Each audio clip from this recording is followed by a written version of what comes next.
Hey, everybody, this is Brett Ingram, and this is the optYOUmize podcast, the show that helps entrepreneurs build their dream business and dream life.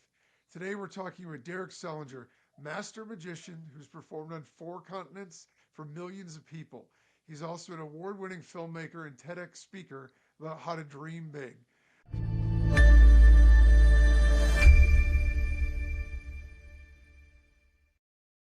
I'm personally really excited about this because I think magic unleashes our creativity and inspires us to dream, and we can all use more of that nowadays. So, with that, welcome, Derek, and thanks a lot for joining us. Oh man, it's great to be here. Appreciate it. So, I have a lot of questions I want to ask you. I got a ton of different directions I want to go in, but I have to start with your background because you have an amazing story about your childhood and about your mom. Would you mind sharing that with us? Yeah, for sure. I'd be pleased to. It's kind of my superhero origin story. Uh, I get asked a lot, like, why on earth did you end up in this career being a magician? It's a rather strange thing, I suppose, to be doing. And I've been doing it a long time. I've been full time for a long time. So, how did I get here? And I think there was an event that happened when I was young that really kind of set me up to head down this path. And that was when I was 8 years old. My mom sat me down to have a chat with me. I was, I was a bit of an awkward kid. I had a speech impediment. I had stress-induced dyslexia, and I was just having trouble socially in school, like a lot of kids do. And I was being bullied a bit, and I was struggling. And so mom had me in speech pathology and all these other things. But when I was 8, she said, okay, I need to tell you something. Sit down. She poured me a glass of milk and she said, you're special. Now, that's something that all moms need to say, right? That's their job. Their job is to tell their kid they're special. But she said, no, like, I mean it. I got to tell you what happened. And it's interesting. She said that when she was pregnant with me, first trimester of pregnancy, she was electrocuted. Well, the technical term is shocked because she didn't die. But she grabbed 220 volts of live electricity from behind the stove. And that electricity grabbed her, blew her across the room, and almost killed her. She was rushed to the hospital. And there the doctors said, we think you're going to be okay, but we don't know about your baby, to which my mom said, pardon? She didn't even know. And this was such a shock to her, literally and figuratively. And the doctors said, we don't think that your baby will survive. This is first trimester of pregnancy. And if it does survive, it will most certainly not be normal, which is true. There's not a lot normal about me. And so they had different recommendations. One of the options, of course, was terminating the pregnancy because they didn't think I'd survive anyway. Fortunately, my mom decided to carry me, and I was born with all my digits, and I looked to be normal, and I was alive, which is a bonus. I should tell you that, like, she took me to this intelligence test. I don't know. It was like when I was 10 or 11 months old. It was supposed to test my cognitive ability and developmental possibilities, and I scored 0%. I just scored 0%. I just stared at the nurse with this blank look. And I like to think now it's because I had super intelligence, because I knew they'd bring me the stupid raisins anyways. Or whatever they were doing. Anyway, mom told me this story when I was 8. And at 8 years old, I had 2 distinct thoughts. The first is, I have superpowers, right? Like, this isn't a superhero origin story if you've ever heard of it. Electrocuted in vitro. Like, I have to have superpowers. Like, all the comic books I was reading made it very clear when something like this happens, you have superpowers. And I must admit, I totally, like, I tried to fly. I went that night, I went to my bed and I'm leaping off of it, trying to see if I could fly until my dad yelled at me to stop it. Turns out I couldn't do that. I couldn't fly. And then the second thought as an 8-year-old is really a profound thought for an 8-year-old. And it really set me up on a path. And that thought was, my life's a gift. The fact that I'm alive is incredible. It's miraculous. I'm here. It's stupendous. And I get the chance. I have the opportunity to make something of this life, and I'm going to make the most out of it. I'm going to treat this gift as the gift it is. That is a profound thought as an 8-year-old. It was probably a little simpler than I'm articulating it for you today, but that's the essence of it. And that changed everything for me. I started to, I literally saw the world differently. I saw opportunities differently. And it eventually led to performing magic. Now, the thing I like to say to folks is hopefully you've not had, near death in vitro or anywhere else in your life, but the same thing's true for us all. Like, no matter if you're breathing breath today, your life's a gift. The fact that you're alive today is so incredible. And if you hear nothing else from me today, that's the thing I'd love for you to take away. Just the fact that you're here is so awesome. And we're so glad that you're here. That's, it's such an amazing story. And I love the fact that what you took out of it was the opportunity and sort of the childhood wonder of being alive, right? We all believe in magic when we're kids because there's just something so special about that. And so to be able to do that and sort of as the framework for your life makes me a little jealous. I mean, Yeah. maybe if my mother were shocked, when I was in but no, seriously, I mean, I do think that is amazing, and I think it's a testament to your character and your strength as well, because it's easy when we are faced with something that makes us not normal or something that gives us an excuse to say, well, I'm not going to be able to do this. I can't do that. People told me I'd never be. So that's okay. I'm just not going to do it. And to say, I'm going to use this as an opportunity. I'm going to make this the best that I can make it and live the life of my dreams, I think is fantastic. So how did, I mean, I can see where there would be an origin story there in the whole magic too, but how and when did you become like seriously interested in magic? Yeah, that was a journey.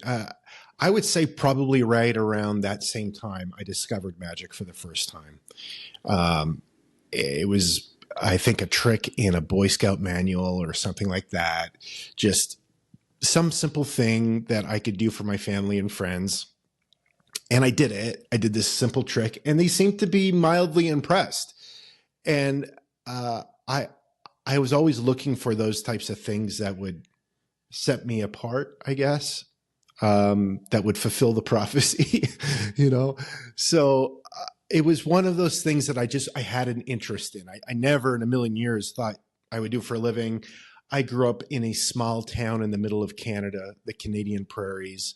It is small. It was, in some ways isolated from, large city life. And it's not like we had magicians in my town. So I would, though the only times I was exposed to magic was on TV, watching a David Copperfield special or something like that. And then it's like, wow, that's incredible. Like, that's bananas. I don't know how they do it. Here I know these little magic tricks I learned, from the school library. So I never dreamt it would be anything more. But as I got into high school, I found a magic shop in a city near me, and I'd buy little tricks, and I tried to perform them for my family and friends. To be perfectly honest, in a way, it was probably a way to break the ice with girls. My feeble attempt with the opposite sex, because I just it was a little awkward, and it was way just again to give me some type of something. Again, I never thought it would be anything more than that. It was just a passing fancy, a hobby, and all the way through high school, I knew a little bit of magic, but not a ton. It wasn't until I was in college that things really took off for me, because I met another magician who was really, really good. And I remember watching him in a dorm room, and he was blowing my mind. I'm like, what am I watching? Like, miracles are happening before my eyes.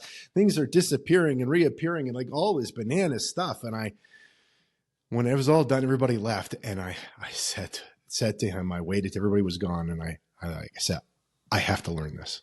Like, I have to learn. How do I learn this? How do I learn this? I'm not kidding. I'm not saying this because I just want to know how to do the trick. I want to learn how to do this. And he was super gracious. And because that's a weird question for magicians. We get asked that all the time. And Norman is like, sure, Yeah. you do. You know, you just want to know the secret. But I'm like trying to convince him, I want to learn this. And so he said, well, you need to start buying some books and reading them. And these are the books I recommend. So I took money I didn't have, and I started to buy some magic books and work on the craft and learn some things. And I started to get better and better.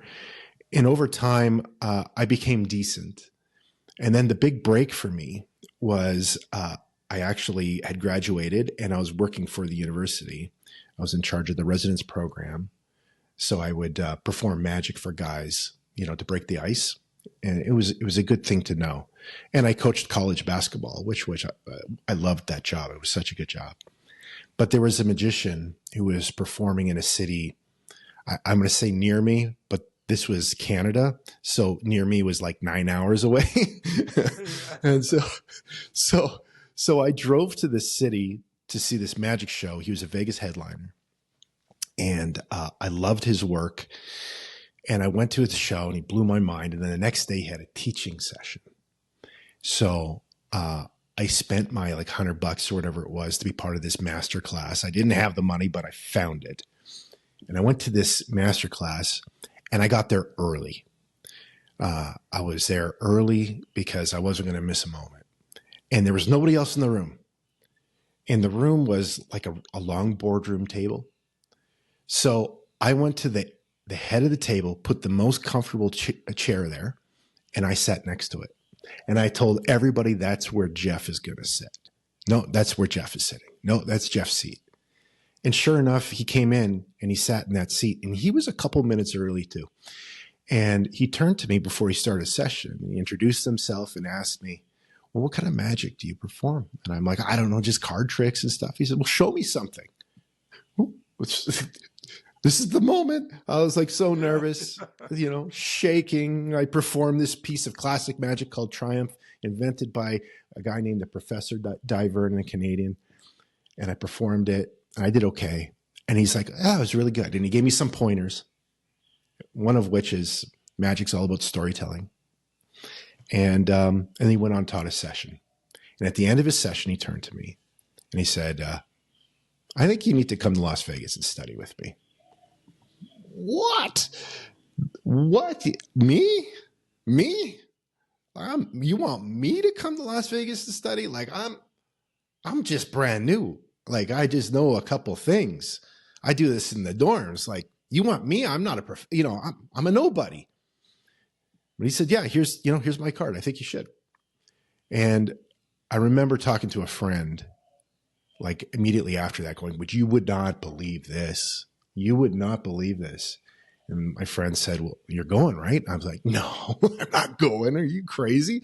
I'm nowhere near good enough to go to this. Like, I need to practice for like a year to get ready for this. And my friend, God love him, said, you're an idiot. Like, this is a once in a lifetime opportunity. You don't know if this comes back around again. Who cares if you're not ready? Go. Like, go. What's the worst that's going to happen? You go to Las Vegas and you're out some money. Big deal. So I went, and that changed everything because under the guidance of Jeff McBride and Eugene Berger, two legends in the art of magic, I met guys like Lance Burton and Jonathan Pendragon and Matt King and all these other legends and Max Maven. And under like their kind of collective wisdom through Jeff's teaching and masterclass, my career really took off, and the rest, as they say, is history. That's again an amazing story, and kudos to your friend to recognize the opportunity, right? Because sometimes we need somebody else to be our own sanity check. We've got this thing sitting in front of us, and we're sort of like, I'm not sure. And people are like, are you crazy? Like that's the thing. Like that's what you've been, he obviously your friend knew about your passion for what Mm-hmm. you were doing. and he saw this opportunity that, hey, you may never get that opportunity again for somebody to. But the other thing I love about that is, you know, good job for the magician too, to want to take you under his wing, because I'm such a firm believer in mentorship.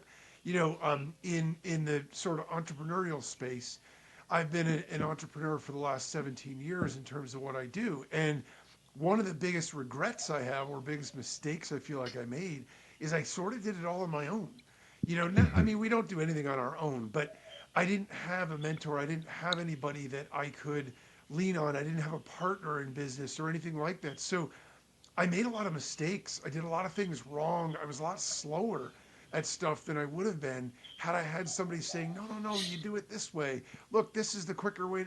And there's so much value in that, to have somebody that will take you under their wing and show you what you need to know. And also, the sort of unsaid thing in there is their unspoken belief in you. Because if they are doing that, they're also saying, I believe that you have the passion, you have the talent, you have the ability and the potential to be what you want to be in this. And sometimes we need that from somebody else.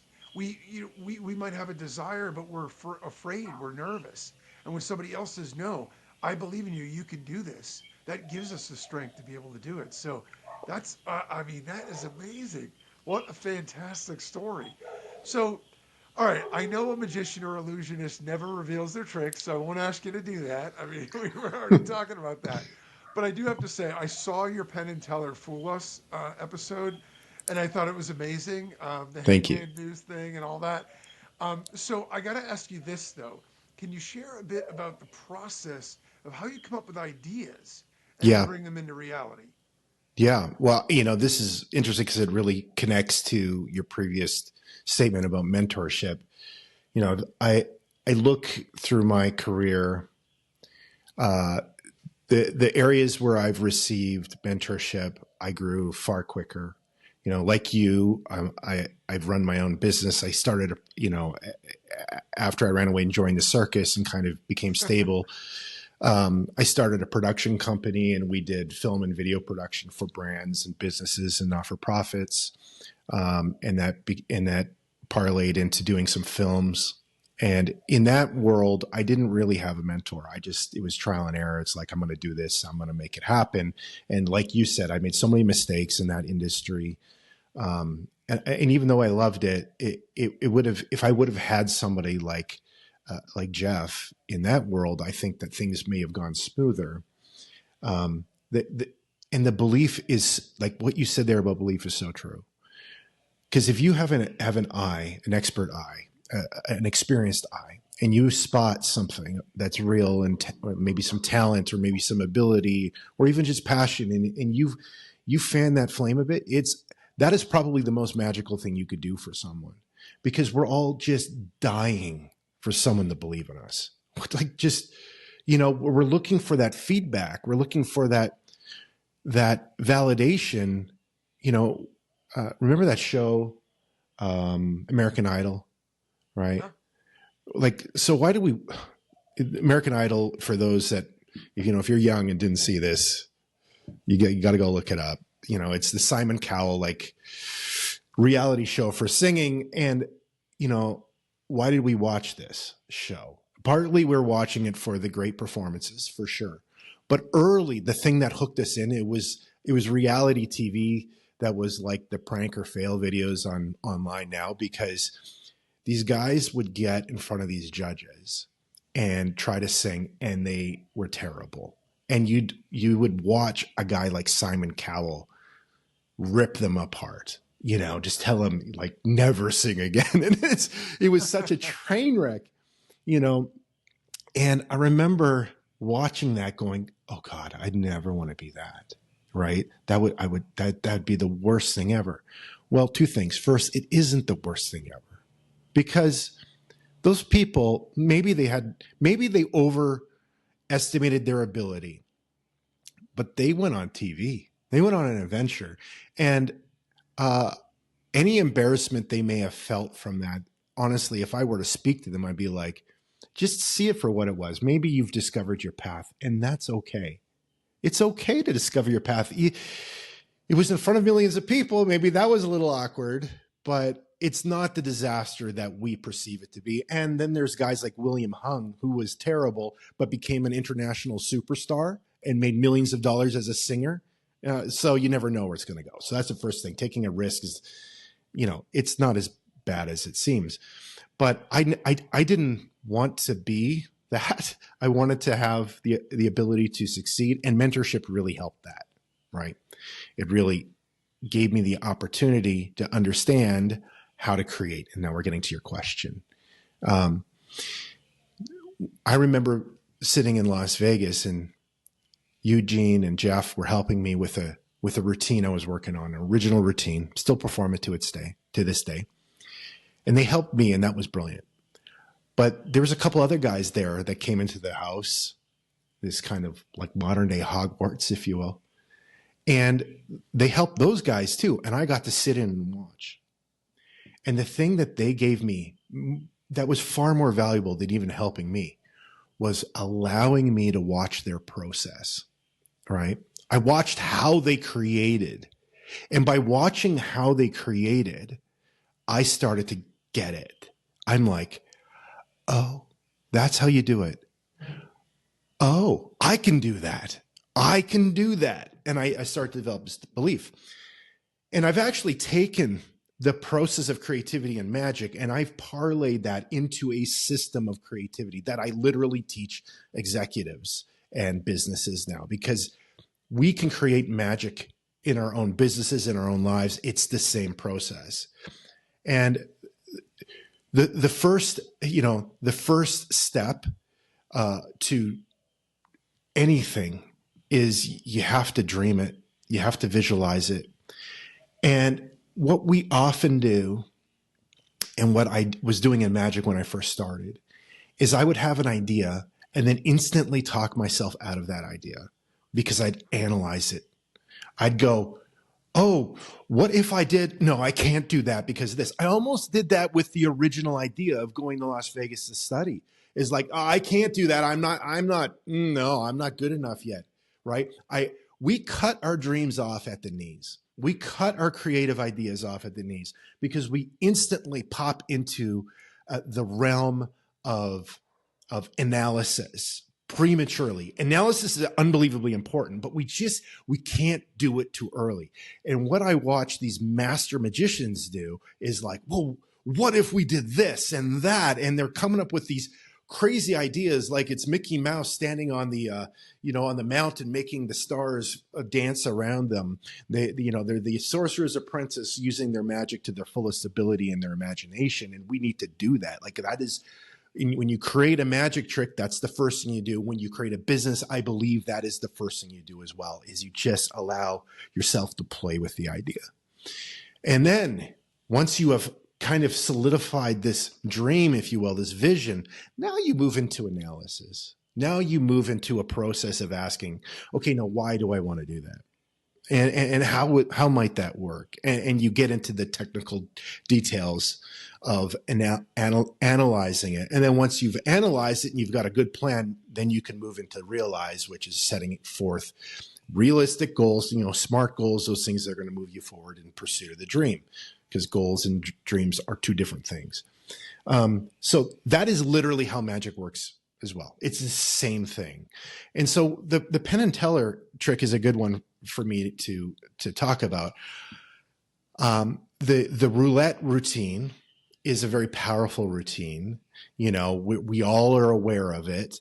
It's this 1 in 5 choice that leads to death, right? It's like this scary idea. It's an old plot, and I loved the plot, but I thought to myself, well, what if I did it in a way that nobody had ever seen before? What if I did it grander? And I just let my imagination run, and I came up with this ridiculous idea of doing it with a working gallows, And then once I had this grand idea, I started to work it backwards. How would I do that? Why do I want to do that? What am I trying to say? And if you watch the piece, you'll see there is a very strong idea behind the piece. this nexus between choice and chance, and how we deal with that in life. And all of those things started with this grand dream idea and then became extremely practical. Very cool. That's very cool. What a what a nice what an interesting way to look at sort of the process. There's two things. So you mentioned the thing about American Idol, and even the people that crash and burn. The one thing I have to say also, and I agree with you on this, is that when they look back on their life, they're not going to remember that they got laughed off the stage. What they're going to remember, hopefully, is that they took the risk. Because Yeah, the alternative, and this is what we need to think about, the alternative is if they hadn't gone on the show, even though they might not have had any musical talent, they would have always been wondering, well, what if I had just gone to that audition? Maybe I exactly. would have been an international music superstar. Look, we all have strengths and weaknesses, and sometimes having somebody help clarify things we're good at, things we have natural talent at, maybe things that, okay, we can have fun with, but it's not going to be something that we can is okay. You know what I mean? Like you said, it's not a there's no like finality with it. It's just a path, sort of, finding exercise. And so I think that that's important.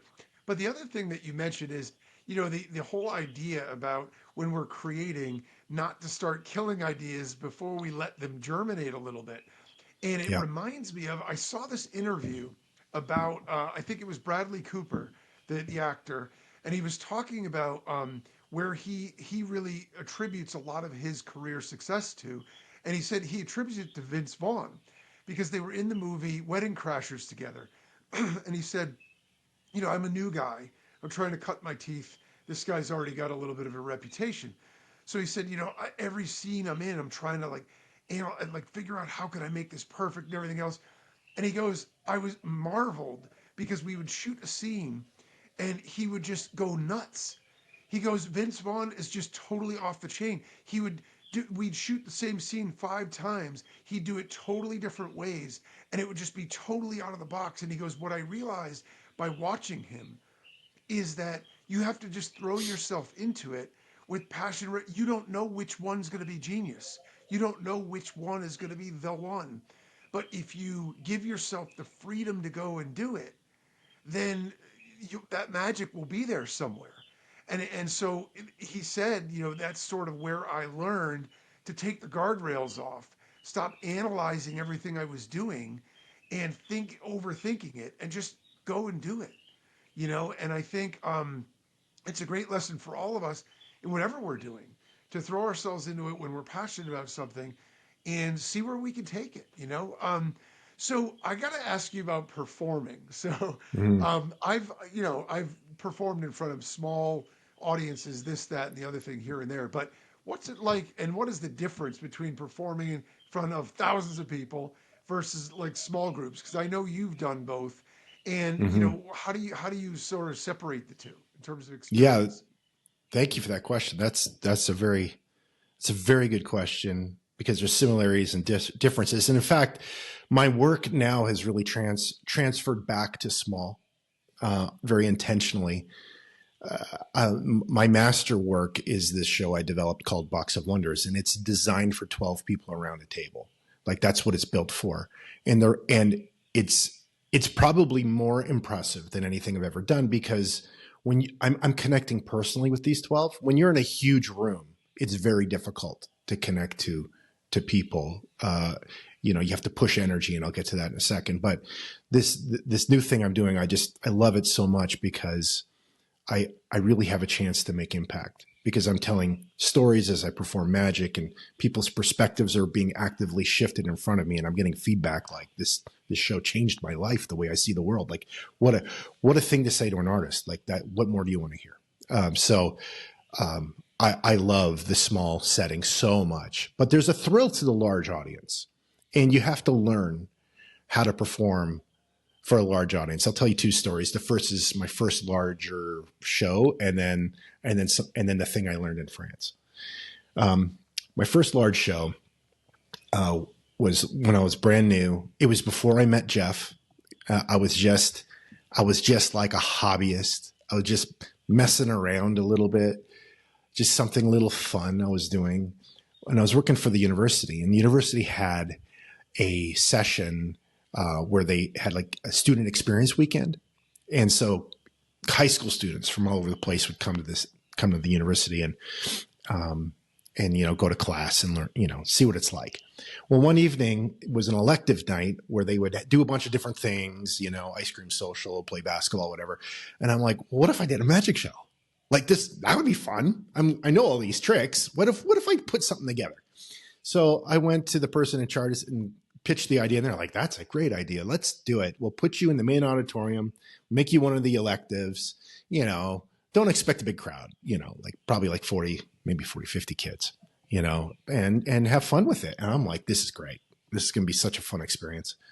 I'm going to learn so much. So I put together this show, and the time came to perform, and I'm backstage and I'm waiting, and the MC comes back with this big look on his face. And he goes, so there's not 40 or 50 kids out there. And I'm like, oh no, we only got like 5 or something. And he's like, no, we got a few more. I'm like, oh really? Like what? 70? He's like, no, like 600.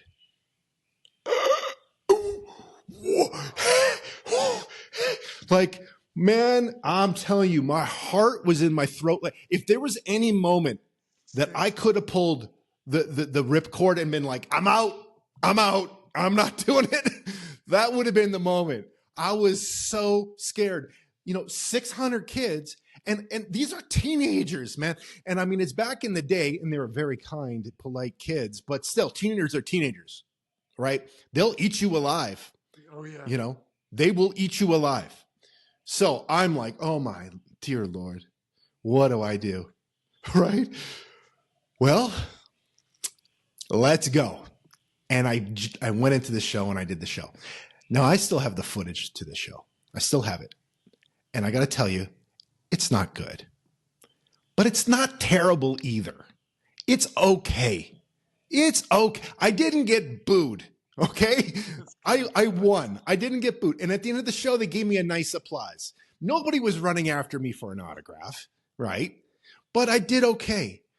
And that was like such a rush, such a thrill, but I did it. I did it. And it initiated me into this world. Now, the thing I did immediately after that is I decided I never wanted to be that afraid again in my whole life. I hated the fear so much. And so what I did immediately after is I started getting gigs at local restaurants to perform magic for people while they waited for their food. Because, 20, 30 times a night, I'd walk up to a table and I'd be risking rejection. Yeah. And I'd have to, work on my lines and on my craft. I came up with this great line. I'd walk up to a table, they'd be waiting there, and I'd say, hi there, my name's Derek. I'm here to entertain you while you're waiting for your food. And they'd look at me blankly, and I go, I river dance. And they'd be like, what? I'm like, I'm just kidding. I'm an expert at sleight of hand magic, and I would do something like this. This is the world's smallest deck of cards. Do you see it? Just add water.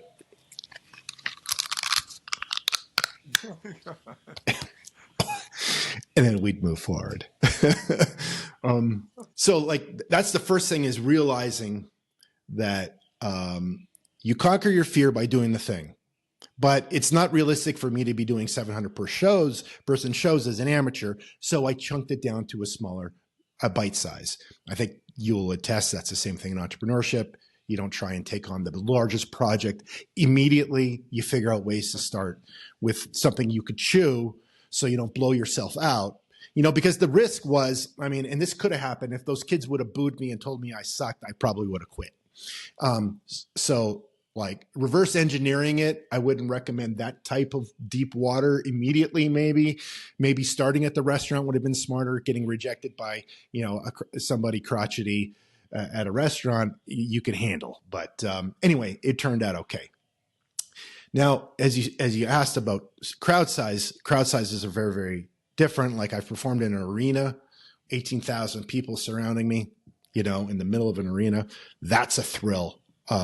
It's Like when that wall of energy hits you, it is so fun, like I understand why, the big superstars, the Taylor Swifts and people like that, are addicted to those stages because they are addicting, man. Like when people give you feedback at loud volume, it's unlike anything I've experienced. I've never dealt in illicit drugs, but I don't think they would be able to compare to that thrill. And I love it. I love that feeling. It's so good. However, I had to learn about television because television, even though you have more people watching you on TV, it's different. So this is the second story. I went to France and I performed on a variety show that would be like their David Letterman show, back in the day. And this show was super famous in France. I didn't know how big of a deal it was when I went, but it was a big deal getting on the show. So I go and I do this show. And as I'm in rehearsal, it was my card act. I'm making cards appear out of nowhere to big band music. And it's like dance and movement, all this stuff. And I'm performing away. And the producer comes up to me and in broken English, because I don't speak French, she says to me, Monsieur Derek, smaller. I'm like, what is she saying? I'm like, we're kind of going back and forth. And I'm like, and then I figured out what she's saying. She's telling me to dial it back a little bit because I was having all these big expressions on my face, which is extremely important when you're performing in a big room, right? Because you have to push energy right to the back seat. So if you're in a 1,000-seat theater, you're making these big, big facial expressions so that the person in the very back row sees what's going on your face. Well, on TV in HD, it wasn't HD back then, but on TV, the camera like is tight. They see you close. And so these expressions I was pulling looked ridiculous on camera because they were too big. And this producer was just like, do the same thing, but less. And because the cameras are on top of you, and I had to adjust to that environment. And that really taught me the need for adjusting to medium, context, and audience. And this is true, again, if you're marketing anything, this little thing I just dropped is probably the gem of marketing that I don't hear anybody talking about. I need to do a YouTube video about this. This is a good idea. It's medium, context, and audience. Like these are the three things that absolutely affect your message. And, there's a big difference between, sitting across the table, for example, and explaining what you do to someone or doing a TikTok about it. They're two very different things. And you have to approach them entirely different because how you deliver your message will adapt to the medium, context, and audience. Yeah, that's hey, I mean that's very cool. I know my experiences are not anything close to yours, but I do remember as a kid, the first opportunity that I had to do something in a large room where there were going to be echoes, and I remember when we were rehearsing, one of the things that the guy said to us is, you have to speak loudly, which for me is not a problem. I've always had a really deep voice, but so for some of the people, that was their big issue. They were so soft that the room would never hear them. We didn't have Mm-hmm. microphones; it was bouncing off the wall. And the other part of it, though, for it was the speed. If there's an echo, you have to speak slowly and deliberately, and it's funny because it feels unnatural. But if you Yeah. speak at normal speed, the words are bouncing into each other. People can't hear what you're saying. So it's a parallel example of what you're talking about in terms of adjusting what you're doing and how you're doing it to the audience, and that makes total sense. You're trying to exaggerate things like you would see if you're on a Broadway stage, but if you're on the camera and it's zoomed in on you, it looks like you're going a little bit crazy. So Yep. um, that's a cool distinction, but something again. I think you're right. I don't think a lot of people would intuitively know that or think about that. Um, so I definitely want to talk a little bit more about Box of Wonders, but Sure. let's get back to that in a minute. I wanted to ask you something else first, and that Mm-hmm. is, I know you're a big believer in dreaming big, and that's one of your big Yes. things. And I totally resonate and love that concept. Is there a way that we can actually help ourselves to do that? I mean, I think people understand what the concept of dreaming is like, but is there a way to sort of foster that in ourselves? Yeah, I think there is. In fact, I think it so deeply. I did a TEDx talk on this very thing, and definitely go check that out on YouTube, and you'll get a more poetic version of what I'm going to try to express here. You know, one of the things that happens tragically is we stop dreaming, and I really work that reverse engineering why that happens. Like, why do we stop? Because there comes a point where we get kind of locked into the rhythm of life, and maybe that's part of it. Is responsibilities kick in, and you gotta pay the mortgage, or you gotta do these things, and I don't have time for no dreams. I gotta put bread on the table, and that's a very realistic thing. But at the same time, we live in we live at a time where the ability to be creative has never been more within reach. So there's still the ability to risk and dream. So, like, how do we get out of that mentality? No, another reason why I think we stop dreaming is we go to, or we have the speaker come to our high school, right? And they tell us about something they accomplished. I climbed Mount Everest, and they tell you at the end of the speech, dream big, dream big. And you're like, yeah, dream big. Yeah, I could be anything. Right? But how do I do that? And then what happens when I try something and I fail at it? Because that happens. I like my first dream, the thing that I'm like, yes, I'm going to dream this, I'm going to go for it, is I wanted to be a professional basketball player. Like, I really did. I went to all the basketball camps. I worked really hard. Turns out I'm only 6 foot tall and I have average athletic ability.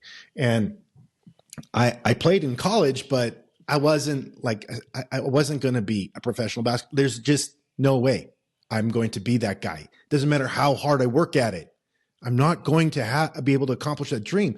So what happens is sometimes we really try something, we really go for something, we really believe, and it fails. And now we're caught in a problem because we're told, if you dream it, you can do it. Well, that's not been my experience with becoming a professional basketball player. So what's the deal? Is it that statement is wrong? Or is it that I'm the anomaly? I'm the screw up. I'm the one that needs to, it'll work for everybody else. Clearly it worked for, this famous person, or, this athlete or that athlete. But for me, it's never going to work, So what's the problem? And I really think that what we have here is something being lost in translation. I believe the correct statement is not never give up on your dream. The correct statement is never give up on dreaming. Never give up on the process. Understanding that all of this, I mean, it sounds so cliche, but it's true. It's a journey, man. It's a journey. And we talked earlier about the blessing of going on American Idol and finding out I shouldn't be a singer for a living. That gives you speed of understanding, which now hopefully will help that person adjust their course and go after something different that they can excel at. That is a tremendous gift they were given if they understand that. Well, similarly, when a dream fails, we have to stop seeing it as, we have to stop seeing it as the death of dreaming. It may be the death of a dream, but it's not the death of dreaming. And here's the truth. And I say this in my TEDx talk. A dream's like a seed, and seeds don't sprout and grow unless they die. Some dreams die, but that may give life to the next dream. What you have learned from this dream will give you. And so you need to go to the next dream with the same amount of desire and passion and belief, and do that one. And yeah, it may take many, many, many, many seeds until you find the one, but finding the one, when you start having that seed sprout and grow, it is so freaking exciting. I've tried a lot of things. Even in the world of magic, there's different things you could try and do. And many of those things didn't work for me. But what I learned was you just don't give up on the process. Just dream again. Just do it again. And I think it's not only important for us as individuals for our own happiness and fulfillment, but I think it's important for our world, because we need dreamers, man. We need people to dream new dreams and come up with new solutions. And we have, like, one of my big life's callings is just to encourage people, like, just dream, like, just try. We need you. We need you. We need your dreams. I love that distinction because I think it's important, and I also think you hit on something else that's really big in terms of, it is true that we're always told you can do whatever you want, you can be whatever you want, and so if you set out to do something and it doesn't work out, there can be a lot of reasons for that. But when it Mm-hmm. doesn't work out, then it dings our confidence, it dings our ability, it makes us a little jaded, a little cynical. And we start to think, well, maybe they were lucky, they had some advantages. But I think the thing that complicates it even further is the fact that some people, take Fred Astaire, when he went for one of his first auditions, they said, can't sing, can dance a little, and he became one of the most so the other message that people see is, well, wait a minute, don't let anybody tell you you can't do it, keep doing it. So I think it's sometimes hard to find Yeah. that middle ground where you're realistic enough with yourself, yet you're still holding on. So you're sort of evolving your dream, but at the So same well said. time you're being passionate about what you want, and you're being realistic to the degree that you can. I'm with you with the athletics as well. I'm a very average athlete. um, I really enjoyed a couple things, and at one time when I was very little, fantasized about being a professional basketball player. I'm barely an adequate basketball player, let alone professional.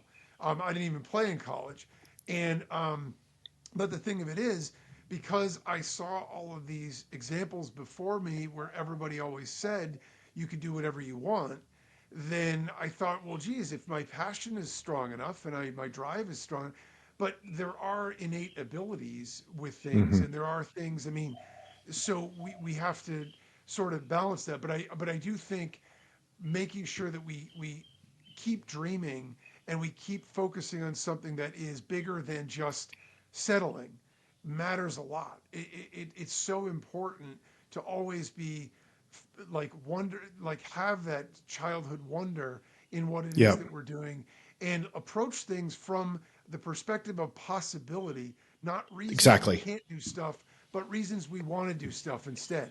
And then we'll worry about the practicality of it later. But the fact of the matter is, if you don't have the thought to begin with that says, hey, I'm going to go and accomplish this, it's going to be hard to get anywhere with anything where you're going to feel satisfied or fulfilled. So I think that that's a really powerful message, for sure.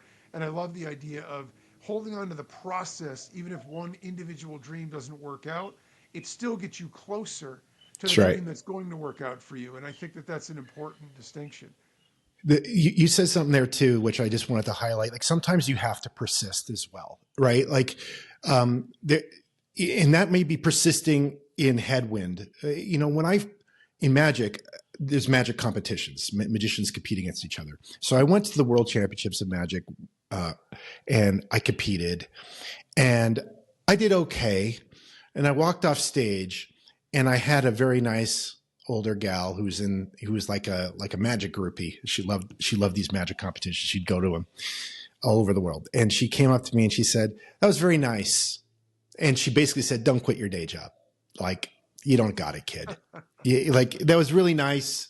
What are you going to do for a living? This would be a nice hobby for you." And I was like, screw that. I learned a ton.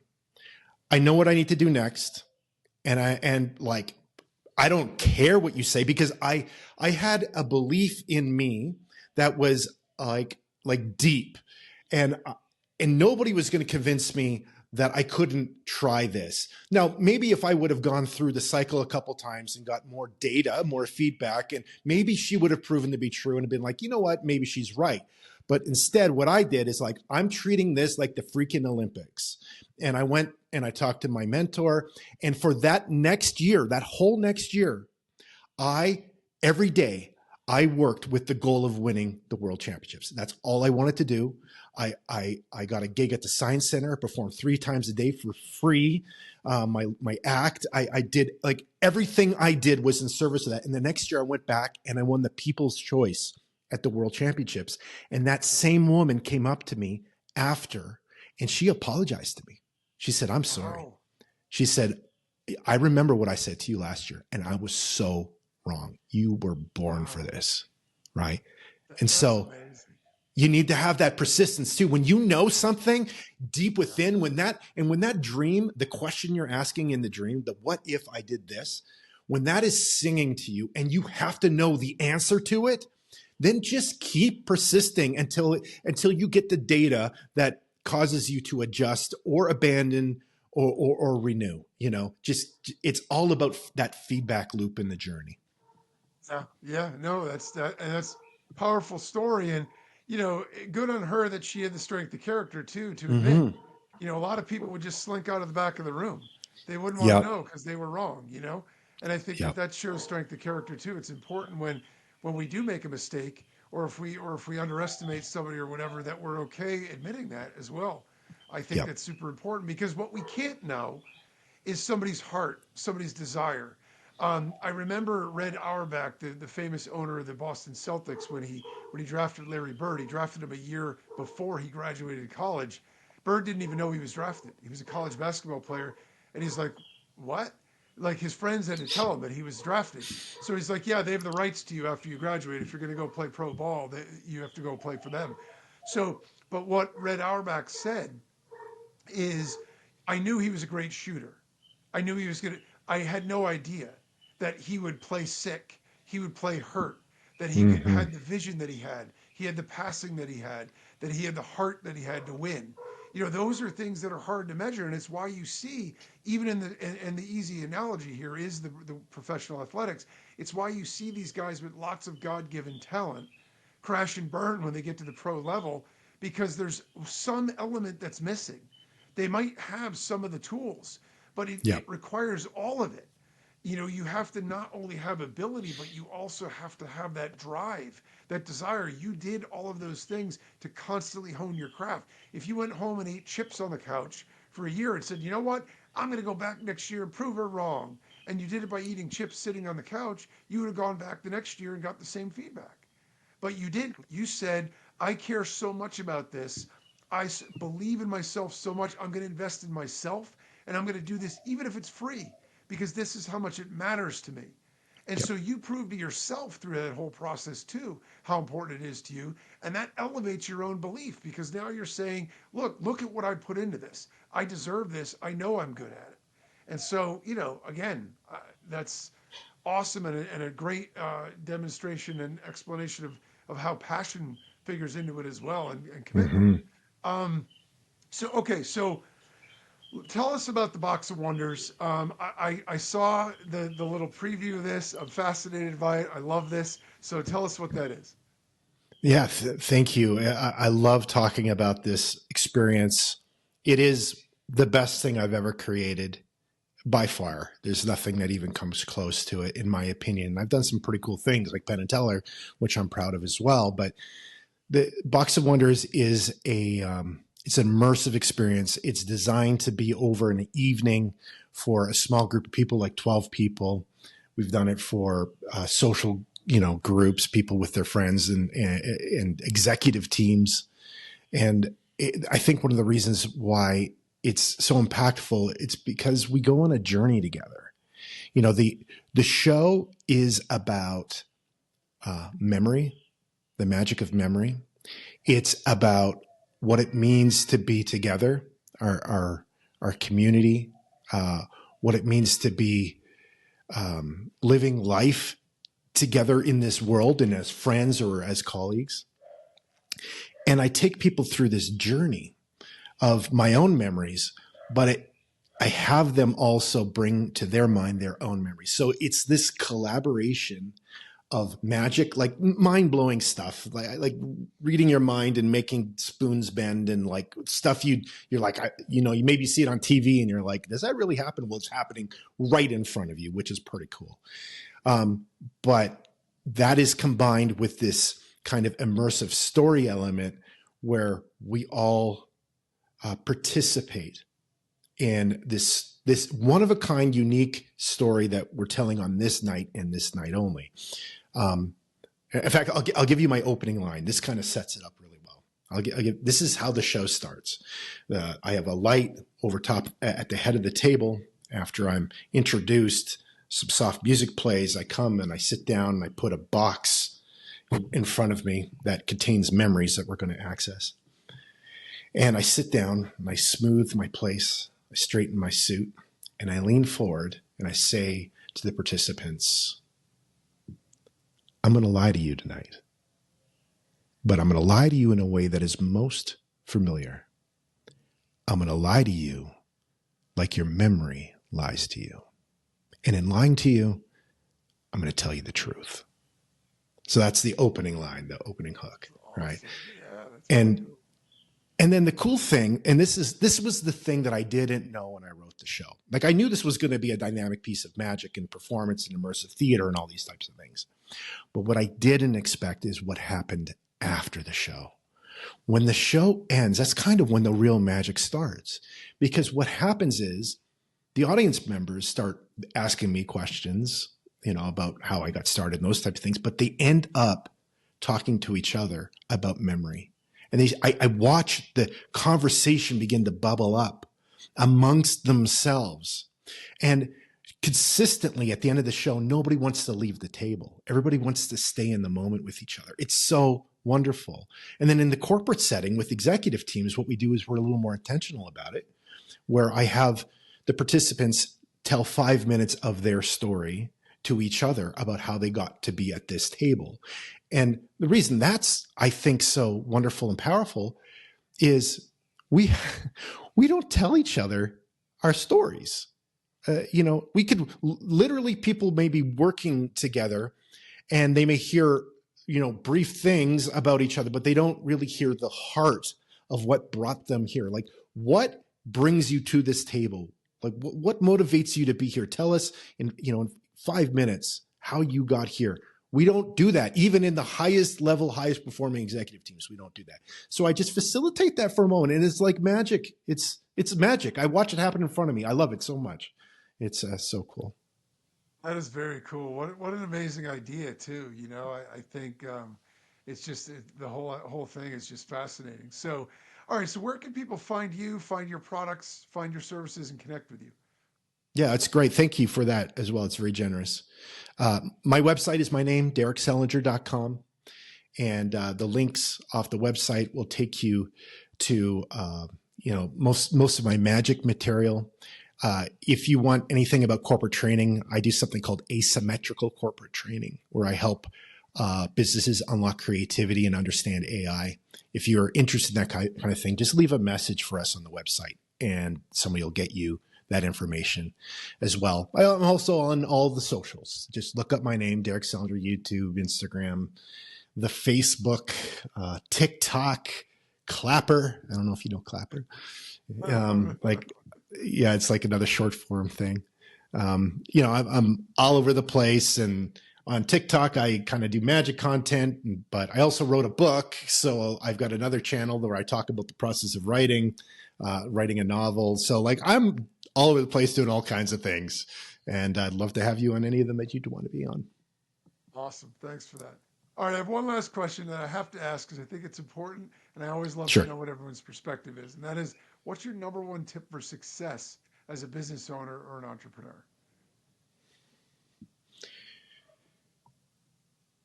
Number one tip for success. The reason I pause is I think this shifts for me.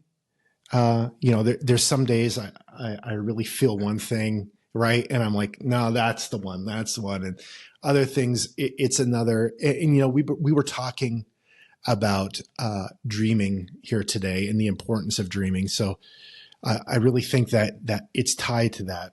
But the number one tip I would give anybody, if you want to really pursue a dream, it may surprise you, and that is to not do it alone. I think that when people try to Lone Ranger their life and their dreams, they burn out. it's really, really hard to carry momentum on your own. Doubts creep in, failures amplify. It's hard to gain perspective. And if you look at any stage in my career, whether that be filmmaking or performance or speaking or writing or any of that, all of those successes are because somebody else was part of that journey and believed in me and gave me perspective. I'm very grateful to have a partner, my wife, who is like right in the middle of the battle with me and gets it and gets me and believes in me. But mentorship, like we talked about, is so important. It just find people that are going to believe in you. We don't have time to talk about this, but there's three people you need in your life. You need a cheerleader, right? You need a analyst, somebody that'll help you positively critique things, and you need somebody that's going to help you do stuff, that'll pick up the shovel. They're the three personality types, and they can intersect, but that you need. But right now, I really think that cheerleader role is probably the most vital. Somebody that's just going to believe.